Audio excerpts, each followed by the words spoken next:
ये जो fourth chapter हम आज कर रहे हैं, इसमें इस वीडियो में हम लोग लीनियर प्रोग्रामिंग की बात कर रहे हैं इसमें। ठीक है, लीनियर प्रोग्रामिंग क्या होती है पहले हम उसे डिस्कस करेंगे एंड उसके बाद फिर हम उसके क्वेश्चन जो हैं उसको डिस्कस करेंगे। सो लीनियर प्रोग्रामिंग बेसिकली क्या है?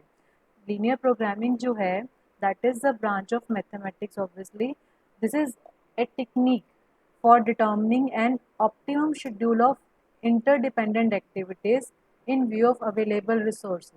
जैसे कि मैं आपको सिंपल सा एग्जांपल देती हूँ कि सपोज कोई पर्सन है, उसने कंपनी को सेटअप करना, ठीक है, और उसने सपोज 3 फैक्ट्रीज हैं, वहाँ से अपनी कंपनी के लिए कुछ ना कुछ मटेरियल मंगाना है, ठीक है, और एक कंपनी सपोज 60 किलोमीटर पे है, दूसरी कंपनी सपोज 120 किलोमीटर पे है। तो वो क्या चाहेगा कि वो इस तरह से फैक्ट्री से सामान परचेज करे ताकि उसका ट्रांसपोर्टेशन कॉस्ट जो है वो मिनिमम हो, है ना।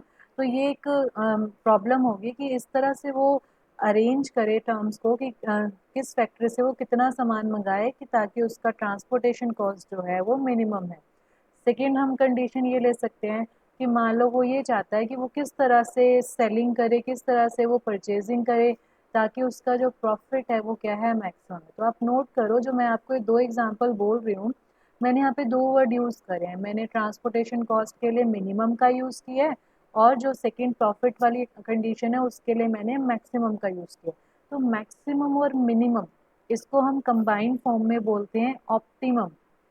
तो लीनियर प्रोग्रामिंग जो है वो ये ब्रांच ऑफ मैथमेटिक्स है जो हमें इन प्रॉब्लम का सॉल्यूशन देती है कि किस तरह से हम लोग जो भी हमारे पास अवेलेबल रिसोर्सेज हैं उन रिसोर्सेज के विद इन ही हम लोग कैसे क्या कर सकते हैं। देखो जैसे यहाँ पे लिखा है ना, minimize the cost of production, की कॉस्ट ऑफ प्रोडक्शन हमारा मिनिमम हो या प्रॉफिट हमारा मैक्सिमम हो, या फिर जैसे मैंने आपको एग्जांपल दिया ट्रांसपोर्टेशन कॉस्ट जो है वो हमारे पास क्या हो, मिनिमम हो। तो मिनिमम और मैक्सिमम जो करना है चीज़ों को बेसिकली, उसके लिए हमारे पास जो ब्रांच है that is linear program under the in view of available resources, right? So linear programming is a technique for determining an optimum schedule. Optimum means जैसे मैंने explain किया either maximum और minimum of interdependent activities। activities एक दूसरे से depend है, जैसे कि 3 फैक्ट्री से परचेजिंग होनी है तो वो एक से अगर ज़्यादा परचेजिंग होगी तो ऑब्वियसली दूसरे से कम होगी, दैट मीन्स वो आपस में क्या है, इंटरडिपेंडेंट है इन view of available resources. Obviously यहाँ पे ये चीज़ें भी नोट होंगी कि अब उस कंपनी के पास जो है कितना मनी है इन्वेस्ट करने के लिए। ऑब्वियसली अवेलेबल रिसोर्सेज जो हैं, कितना स्टाफ है उसके पास, उसी अकॉर्डिंग ही वो वर्क करेगा। तो सारे अवेलेबल रिसोर्सेज के विद इन अगर हमें ऑप्टिमम शेड्यूल निकालना है तो उस टेक्निक को हम बोलते हैं लीनियर प्रोग्रामिंग। उसके बाद अब हम इसके कुछ डेफिनेशंस पे आते हैं। डेफिनेशंस जो हैं, first is the objective function. ये मेन डेफिनेशंस हैं जो ध्यान रखनी है। ऑब्जेक्टिव फंक्शन क्या होता है? जिस फंक्शन को मुझे मैक्सिमाइज या मिनिमाइज करना है that is our objective function. For example जैसे मैंने बोला transportation cost should be minimum, तो ट्रांसपोर्टेशन कॉस्ट जो है उसमें बन जाएगा ऑब्जेक्टिव फंक्शन। या फिर मुझे प्रॉफिट को मैक्सिमम करना है तो प्रॉफिट जो है वो बन जाएगा मेरा objective function. Next are the constraints. Constraints means restrictions, कि हो सकता है कि अब वो बोले कि 25,000 से ऊपर जो है परचेजिंग नहीं कर सकते किसी एक फैक्ट्री से, तो ये हमारा कंस्ट्रेंट हो गया, राइट। नॉन नेगेटिव रिस्ट्रिक्शंस, हम यहाँ पर जो डील करेंगे हम प्रैक्टिकल प्रॉब्लम्स को डील करेंगे। जैसे कि मैंने बताया कि सपोज हम ऐसे परचेजिंग कर रहे हैं कि नंबर ऑफ हम लोग सपोज 10 टेबल ले रहे हैं या 10 चेयर्स को परचेज कर रहे हैं। तो ये जो काउंटिंग है टेबल्स की या चेयर्स की या किसी भी फिजिकल क्वांटिटी की, वो हमेशा हम पॉजिटिव में लेते हैं, नेगेटिव में नहीं लेते। तो ये हमारे पास नॉन नेगेटिव रिस्ट्रिक्शंस है। ऐसे बोलते हैं ना 10 टेबल्स हैं या 10 चेयर्स हैं, हम -10 चेयर्स नहीं बोलते ना, that means non negative restrictions. And finally solution आएगा जो हम पूरी पूरी प्रॉब्लम बनाएंगे और उसके बाद उसे सॉल्व करेंगे। तो ये जो फोर्थ चैप्टर है, हमें 4.1 में हमें पहले प्रॉब्लम को बनाना सिखाया गया। तो आज हम 4.1 का फर्स्ट एग्जाम्पल डिस्कस कर रहे हैं। देखो यहाँ पे a furniture firm manufacture chairs and table. एक फर्म है जो चेयर और टेबल को रिप्रेजेंट कर रही है, ठीक है, मैन्युफैक्चर कर रही है।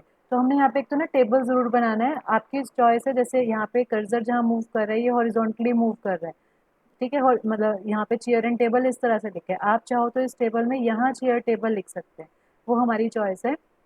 तो चेयर और टेबल को मैन्युफैक्चर कर रहे हैं, each requiring the use of 3 machine. अब चेयर और टेबल को बनाने के लिए 3 मशीन्स का यूज हो रहा है, तो मैंने एक साइड मशीन्स लिख दी और एक तरफ चेयर एंड टेबल लिख दी। अब आगे चलते हैं, वन बाय वन हम इससे पूरे के पूरे जो टेबल है उसको फिल करेंगे। Production of 1 chair require 2 hours और मशीन ए। चेयर जो है, एक चेयर को बनाने में मशीन ए पे लगते हैं 2 आवर, तो मैंने चेयर और ए की जो इंटरसेक्शन पे था एलिमेंट वो मैंने लिखा 2, बिकॉज 2 आवर्स। 1 आवर और मशीन बी, उसी चेयर को बी मशीन पे लग रहा है 1 टाइम एंड उसी चेयर को सी मशीन पे लग रहा है 1 आवर। तो मैंने क्या किया, इस चेयर की सारी इंफॉर्मेशन यहाँ पे है। चेयर का ए मशीन पे टाइम है 2 आवर्स, बी मशीन पे टाइम लग रहा है 1 आवर और सी मशीन पे टाइम लग रहा है 1 आवर। उसके बाद ईच टेबल रिक्वायर, सिमिलरली मैंने टेबल की डाटा को फिल किया। मशीन ए पे 1 आवर, मशीन बी पे 1 आवर एंड मशीन सी पे 3 आवर्स। नेक्स्ट चलते हैं, the profit realized by selling 1 chair is ₹30। एक चेयर को सेल करने में 30 रुपीज़ का प्रॉफिट है, तो मैंने चेयर वाले कॉलम में 30 लिख दिया। सिमिलरली टेबल का प्रॉफिट जो है वन टेबल का वो है 60, तो मैंने टेबल वाले कॉलम में यहाँ पे 60 लिख दिया। नेक्स्ट, total time available per week on machine A machine में जो टोटल टाइम अवेलेबल है दैट इज 70 आवर, तो मैंने ए वाले के सामने लिख दिया 70। लाइकवाइज बी के सामने लिख दिया 40 जो उसकी रिस्ट्रिक्शन है। सी मशीन के पास पर वीक जो टाइम अवेलेबल है दैट इज 90। तो इस तरह से जब भी कोई लीनियर प्रोग्रामिंग की प्रॉब्लम आएगी तो हमें इस तरह से पहले एक टेबल बनाना है। अब हमें क्या बोला हुआ है, डेवलप अ मैथमेटिकल फॉर्मूलेशन। 4.1 में हमें सिर्फ क्या करना है, इसका मैथमेटिकली फॉर्मूलेट करना है। जो इसकी ग्राफ है वो आपका 4.2 में आएगा।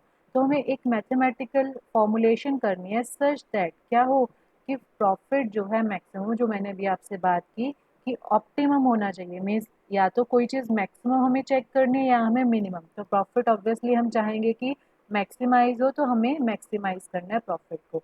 तो अभी हम वापस चलते हैं, जो मैंने डेफिनेशन बताई है फर्स्ट, ऑब्जेक्टिव फंक्शन।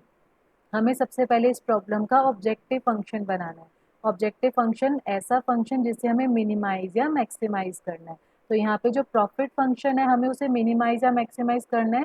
हम पहले स्टार्ट करते हैं, हम लेट करते हैं कि एक्स चेयर्स हैं एंड वाई टेबल्स हैं जिन्हें हमें पर वीक प्रोड्यूस करना पड़ेगा। ऑब्वियसली एक्स और वाई की वैल्यू निकालनी होगी हमें, वो 4.2 का काम है। यहाँ पे हमें सिर्फ प्रॉब्लम को फॉर्मुलेट करना है। तो एक्स चेयर्स हैं और वाई टेबल्स हैं जिसे हमें पर वीक प्रोड्यूस करना है। जेड मैंने रिप्रेजेंट किया कि वो टोटल प्रॉफिट को रिप्रेजेंट करे। अब फॉर एग्जांपल एक चेयर को बनाने में 30 रुपीज़ का प्रॉफिट हो रहा है सेल करने पे, तो 2 चेयर्स को सेल करने पे 30 इंटू 2 का प्रॉफिट होगा। तो यहाँ पे कितनी चेयर्स हैं, एक्स चेयर्स, तो एक्स चेयर्स को सेल करने में 30 इंटू एक्स का प्रॉफिट होगा। प्लस साइमल्टेनियसली हम टेबल्स को भी सेल कर रहे हैं। एक टेबल को सेल करने में 60 रुपीज़ का प्रॉफिट हो रहा है, तो वाई टेबल्स को सेल करने में 60 वाई का जो है वो प्रॉफिट होगा। तो टोटल प्रॉफिट जो है that is 30x plus 60 Y. तो ये हमारा बन गया ऑब्जेक्टिव फंक्शन। तो ये हमने सबसे पहले जो हमारा फर्स्ट पॉइंट था ऑब्जेक्टिव फंक्शन बना लिया। अब हम नेक्स्ट चलते हैं कंस्ट्रेंट। जैसे मैंने अभी एक्सप्लेन किया, कंस्ट्रेंट्स का मतलब क्या है, दे आर द रिस्ट्रिक्शंस। तो रिस्ट्रिक्शंस जो हैं, सबसे पहले हम लोग इसमें बात करते हैं। अब देखो फर्स्ट ए मशीन के लिए क्या रिस्ट्रिक्शन है, देखो एक चेयर पे मशीन ए को 2 आवर्स लग रहे हैं। हम कितनी चेयर्स बना रहे हैं, एक्स चेयर्स। तो मशीन ए का टोटल जो चेयर के लिए टाइम लगेगा वो 2 इंटू एक्स, जैसे कि मैंने अभी प्रॉफिट के लिए समझाया। सिमिलरली एक टेबल को बनाने में मशीन ए को टाइम लग रहा है 1 आवर, तो वाई टेबल्स को बनाने में लगेगा y into 1 hour, that is 2x plus y. अब अवेलेबल टाइम कितना है, मशीन ए पे मैक्सिमम 70 आवर्स का टाइम है, तो दैट मीन्स हमारा कंस्ट्रेंट क्या बना, 2x plus y less than, note कि यहाँ पे लेस देन इक्वल टू लगना है क्योंकि 70 से आगे अवेलेबल नहीं है। मशीन ए जो है वो 70 आवर्स से ज़्यादा वर्क नहीं कर सकती, तो इसलिए 2x plus y less than equal to 70। Similarly second बन जाएगा x प्लस वाई, इसे x से मल्टीप्लाई करना है और इसे y से, x plus y less than equal to 40, क्योंकि मशीन बी का जो अवेलेबल टाइम है दैट इज मैक्सिमम 40। तो 40 से आगे हम नहीं जा सकते, इसलिए हमने यहाँ पे लेस देन इक्वल टू 40 लिखा। Next x plus 3y less than equal to 90। तो ये जो तीन इक्वेशंस हैं दे आर द कंस्ट्रेंट्स। अब नेक्स्ट जो है हमने जो थर्ड डिस्कस किया that is non negative restrictions. तो जैसे मैंने अभी बताया भी एग्जांपल देके कि चेयर हो या टेबल हो, हम नेगेटिव में उसकी काउंटिंग नहीं ले सकते। तो यानी जो x चेयर्स की हम बात कर रहे हैं, x को भी ग्रेटर देन इक्वल टू 0 होना पड़ेगा और y को भी ग्रेटर देन इक्वल टू 0 होना पड़ेगा। तो फाइनल जो हमारे पास ये लीनियर प्रोग्रामिंग की प्रॉब्लम बनी है वो ये है। Number 1 objective function this one, यहाँ पे हमें लिखना है कि हमें इसे मैक्सिमाइज करना है या मिनिमाइज, क्योंकि प्रॉफिट फंक्शन है, क्वेश्चन में मैक्सिमाइज करना है हमने इसे। ये तीनों के तीनों कंस्ट्रेंट होंगे जहाँ मेरा कर्सर मूव कर रहा है।